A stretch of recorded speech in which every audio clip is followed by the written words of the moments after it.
അല്ലാഹുവിൻ്റെ റസൂൽ സ്വല്ലല്ലാഹു അലൈഹി വസല്ലമ തങ്ങളോട് അല്ലാഹു ചോദിക്കുകയാണ്, അഫമൻ ഹഖ്ഖ അലൈഹി കലിമത്തുൽ അദാബ്, അഫമൻ ഹഖ്ഖ അലൈഹി കലിമത്തുൽ അദാബ് അല്ലാഹു റബ്ബുൽ ഇസ്സത്ത്, ആ റബ്ബുൽ ഇസ്സത്ത് അവന്റെ ശിക്ഷാവചനം സ്ഥിരപ്പെട്ട് കഴിഞ്ഞ, അല്ലാഹുവിന്റെ ശിക്ഷാവചനം സ്ഥിരപ്പെട്ട് കഴിഞ്ഞ ഒരുത്തൻ അവന്റെ അവസ്ഥയോ എന്ന് പറഞ്ഞാൽ, അല്ലാഹുവിന്റെ ശിക്ഷാവചനം സ്ഥിരപ്പെട്ടവൻ എന്ന് പറഞ്ഞാൽ, ഞാൻ നേരത്തെ പറഞ്ഞു എന്നെ തല്ലണ്ട അമ്മാവ ഞാൻ നന്നാവൂല എന്ന് പറയുന്നവൻ. അതായത് അള്ളാഹ് പറഞ്ഞൊരു വാക്കുണ്ട്, അതെന്താ? ലഅംല അന്ന ജഹന്നമ ബിക വബിമൻ തബിഅക. അല്ലാഹു തആല ഖുർആനിൽ പറഞ്ഞു, പിശാചിനോട് പറഞ്ഞതാണ്. ഖുർആനിലൊരു ആയത്ത് കാണാം, നിന്നെ കൊണ്ടും നിന്നെ പിന്തുടർന്ന് നിന്നെ ഫോളോ ചെയ്ത് ജീവിക്കുന്ന മനുഷ്യ ഭൂതവർഗത്തെ കൊണ്ടും ഞാൻ നരകം നിറക്കുന്നു.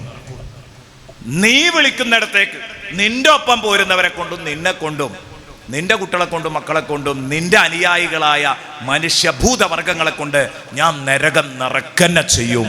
നിങ്ങൾ പറഞ്ഞത് കേൾക്കൂല, ഈ നരകത്തിലേക്കാണ്. ഇബ്ലീസിനോട് പറഞ്ഞു, എൻ്റെ ഒപ്പമുള്ള കൂട്ടാളികളും നരകത്തിലേക്കാണ്. ഞാൻ നരകം നിറയ്ക്കുക നിന്നെ കൊണ്ടും നിന്നെ പിന്തുടരുന്ന ഫോളോ ചെയ്യുന്ന ആളുകളെ കൊണ്ടുമാണ്. ആ പറഞ്ഞത് ഞാൻ ഏറ്റെടുത്തേ അടങ്ങൂന്ന് ശപഥം ചെയ്തവൻ, അതാണ് ഹഖ്ഖ അലൈഹി കലിമത്തുൽ അദാബ്, അള്ളാഹുവിന്റെ ശിക്ഷാവചനം നിർബന്ധമായവൻ. എന്ന് പറഞ്ഞാൽ അള്ളാഹ് പറഞ്ഞു ലഅംലഅന്ന ജഹന്നമ ബിക വബിമൻ തബിഅക, അല്ലാതെ ഞാനൊരു ടീമിനാണ് നരകത്ത് കാക്കും, ഞാനൊരു ടീമിനെ അങ്ങോട്ട് സ്വർഗത്ത് കാക്കും എന്നല്ല അള്ളാഹ് പറഞ്ഞു. നിന്റെ ഒപ്പം പോരുന്നവരെ കൊണ്ട് ഞാൻ നരകം നിറക്കും. അപ്പം നിന്റെ ഒപ്പം ഈ പിശാചിന്റെ ഒപ്പം പോകാൻ തയ്യാറുള്ളവർ അവരതിനങ്ങോട്ട് ശടിച്ചാൽ ഞാൻ എന്തായാലും കേടുന്നിട്ടേ നിൽക്കുള്ളൂ എന്ന് ശടിച്ചവൻ, അവൻ്റെ അവസ്ഥ എന്താന്ന് നബിയെ തങ്ങൾക്കറിയോ? അഫ അന്ത തുൻഖിദു മൻ ഫിന്നാർ, നരകത്തിൻ്റെ നടുക്കുള്ളവനെ തങ്ങൾക്ക് രക്ഷിക്കാനാകുമോ തങ്ങളെ? തങ്ങൾ പണിയെടുത്തിട്ട് കാര്യമില്ല, നന്നാവൂലോന്. അഫ അന്ത തുൻഖിദു മൻ ഫിന്നാർ, നരകത്തിൽ പോകാൻ തീരുമാനിച്ചുറച്ചവനെ നബിയെ തങ്ങൾക്ക് രക്ഷിക്കാനാകുമോ? കഴിയില്ല. അതുകൊണ്ട് പടച്ചോനെ പേടിയുള്ളവരോട് പറയണം. ഇനി അല്ലാഹ് പറയാണ്, ലാകിനില്ലദീന തഖൗ റബ്ബഹും, ലാകിൻ ബട്ട്, പക്ഷേ അല്ലാഹ് പറയാണ്, പക്ഷേ അല്ലദീന തഖൗ റബ്ബഹും, അവരുടെ രക്ഷിതാവിനെ ഭയപ്പെട്ടു ജീവിക്കുന്നവർ, നിസ്കരിച്ചു നോമ്പ് നോറ്റ് ഖുർആൻ ഓതി ഹഖും ബാത്തിലും നോക്കി ജീവിക്കുന്നവർ. ഞാനൊരു ചെറിയൊരു ആശയാണ് പറഞ്ഞാണ്. അല്ലദീന തഖൗ റബ്ബഹും ലഹും ഖുറഫുൻ, അവർക്ക് നല്ല മണിമാളികകളുണ്ട്. മിൻ ഫൗഖിഹാ ഖുറഫും മബ്നിയ, അതിൻ്റെ മുകളിൽ പിന്നെയും നിർമ്മിച്ച് റെഡിയാക്കി വെച്ച മണിമാളികകളുണ്ട്. അപ്പൊ തട്ടുതട്ടായി അവർക്ക് വേണ്ടി നിർമ്മിച്ചു വെച്ച സ്വർഗീയ കൊട്ടാരങ്ങൾ, മണിമാളികകൾ അവർക്കുണ്ട്. എത്ര ഹൃദ്യമാണ്, എത്ര സുന്ദരമാണ്, എത്ര ആകർഷകമാണ് ഈ ബിശാറത്ത്. പ്രിയപ്പെട്ട സുഹൃത്തുക്കളെ, ഈ സന്തോഷ വാർത്ത കേട്ടിട്ട് ഇത് കിട്ടണമെന്ന് ആഗ്രഹിക്കാത്തവരുണ്ടോ? നേരത്തെ കേട്ട താക്കീത് കേൾക്കുമ്പോൾ പടച്ചോനെ ആ തീക്കുണ്ടാരത്തിൽ നിന്നൊന്ന് രക്ഷപ്പെടണമെന്ന് മോഹിക്കാത്തവനുണ്ടോ? അള്ളാഹു നമ്മെ നരകത്തെ തൊട്ട് രക്ഷപ്പെടുത്തട്ടെ. അള്ളാഹു സ്വർഗം തന്ന് അനുഗ്രഹിക്കട്ടെ. സ്വർഗത്തിന്റെ അവസ്ഥയാ പറഞ്ഞത്.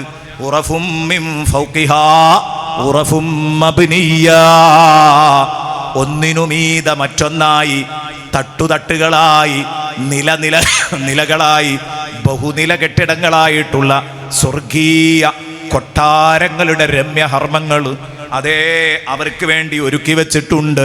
തജ്രീ മിൻ തഹ്തിഹൽ അൻഹാർ, അതിൻ്റെ താഴ്ഭാഗത്തുകൂടെ നല്ല പാലാറുകൾ, പാൽപ്പുഴകൾ ഒഴുകും, സ്വർഗീയ കള്ളിൻ്റെ പുഴകൾ ഒഴുകും, ശുദ്ധജലത്തിൻ്റെ പുഴകൾ ഒഴുകും, തേനിൻ്റെ പുഴകൾ ഒഴുകും. സൂറത്ത് മുഹമ്മദിൽ പറയുന്നുണ്ട്, അതാണ് തജ്രീ മിൻ തഹ്തിഹൽ അൻഹാർ. എന്നിട്ട് പറഞ്ഞു, ഇതൊക്കെ പറയുന്നത് വെറുതെ ഒരു കിട്ടാക്കനി നിങ്ങളെ പറഞ്ഞു കൊതിപ്പിക്കുകയാണോ? അല്ലട്ടോ. വഅദല്ലാഹ്, ഇത് പടച്ച റബ്ബിന്റെ വാഗ്ദത്തമാണ്. ഓരോ ഇലക്ഷൻ കഴിഞ്ഞും അതാ ഓരോ ഇലക്ഷൻ എടുക്കുമ്പോഴും നിങ്ങളെ വീട്ടിലേക്ക് കയറി വരുന്ന രാഷ്ട്രീയക്കാരുണ്ട്. അവർ നിങ്ങൾക്ക് ഓഫർ ചെയ്യും, റോഡ് ഓഫർ ചെയ്യും, വഴി ഓഫർ ചെയ്യും, വെള്ളം ഓഫർ ചെയ്യും, വെളിച്ചം ഓഫർ ചെയ്യും, എല്ലാം ഓഫർ ചെയ്യും. പക്ഷെ അവർ കയറിക്കഴിഞ്ഞാൽ അതെല്ലാം അങ്ങ് മറക്കും, അതൊന്നും ചെയ്യുകയില്ല.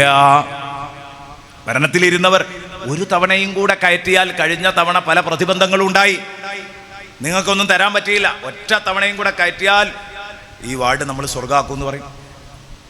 മറ്റോല് പറയും കാലാകാലങ്ങളായി മറ്റോലല്ലേ കയറ്റുന്നത്, നിങ്ങൾ നമ്മളിന്ന് കയറ്റി നോക്കി നമ്മൾ സ്വർഗ്ഗമാക്കി തരും. 2 കൂട്ടരെ കയറ്റിയാലും പല ഒന്നാണ്. അപ്പൊ എന്തേ കാരണം? ഈ വാഗ്ദത്തങ്ങളൊന്നും പാലിക്കൂല. അപ്പൊ കീറച്ചാക്കിന്റെ വില മാത്രമേ പലപ്പോഴും വാഗ്ദത്തങ്ങൾ പാലിക്കാത്ത ഈ നേതാക്കന്മാരുടെ വാക്കുകൾക്ക് നമ്മൾ കണ്ടിട്ടുള്ളൂ. അള്ളാഹ് പറയാണ്, പടച്ചോന്റെ വാഴ്ത അങ്ങനെയല്ല, വാഴ്ദല്ലാഹ്, ഇത് അള്ളാഹുവിന്റെ ഓഫറാണ്. വല്ലാഹു ലാ യുഖ്ലിഫുല്ലാഹുൽ മിആദ്, അള്ളാഹു ഓഫർ ലംഘിക്കാത്തവനാണ്. ഉണ്ടോ? ലാ യുഖ്ലിഫുല്ലാഹുൽ മിആദ്, അള്ളാഹു ഓഫർ ലംഘിക്കാത്തവനാണ്. അള്ളാഹ് പറഞ്ഞ പോലെ തരാന്ന് പറഞ്ഞാൽ തരും. എന്താണോ തരാന്ന് പറഞ്ഞത് അതോടെ കിട്ടിയിരിക്കും. അള്ളാഹ്ക്ക് ഫണ്ട് ഇല്ലാത്തതുകൊണ്ട് തരാതിരിക്കാൻ കഴിയില്ല. അങ്ങനെയൊക്കെയാണല്ലോ നമ്മൾ പറയുക അല്ലേ. ഫണ്ട് ഉണ്ടായില്ല, പറയാൻ കഴിഞ്ഞോല്ലാം പറഞ്ഞിരുന്നു. ഇനി അഥവാ പൊരിച്ചാൽ പോലും മറുപടി പറയാതാണ്, ഫണ്ട് ഉണ്ടായില്ല, അല്ലേ പ്രതിപക്ഷം തരാൻ അനുവദിച്ചില്ല. അങ്ങനെയൊന്നും അള്ളാഹ്ക്ക് പ്രശ്നമില്ല. ഫണ്ടില്ലാത്ത കേസുമില്ല, പ്രതിപക്ഷം കൊമ്പ് വിൽക്കണ പേടിയില്ല. അള്ളാഹ്ക്ക് തരാൻ പറ്റും.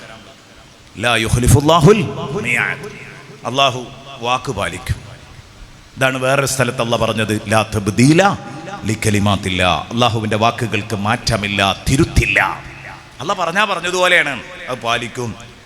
വല്ലാത്തൊരു സംഭവമാണ് പ്രിയപ്പെട്ട സുഹൃത്തുക്കളെ ഈ പറയുന്നത്.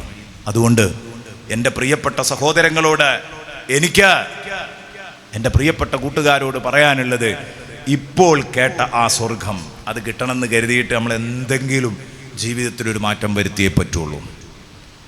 ഇപ്പൊ പോകുന്നതിൽ നിങ്ങൾ സാറ്റിസ്ഫൈഡ് ആണോ, സംതൃപ്തരാണോ? എങ്കിൽ സ്വർഗം കിട്ടാനുള്ള വകുപ്പുണ്ടോ? എന്നാൽ അത് തുടരട്ടെ. അല്ലെങ്കിൽ ചേഞ്ചിങ് വേണമെന്ന് തോന്നുന്നുണ്ടെങ്കിൽ ചേഞ്ചിങ് ഉണ്ടാവണം.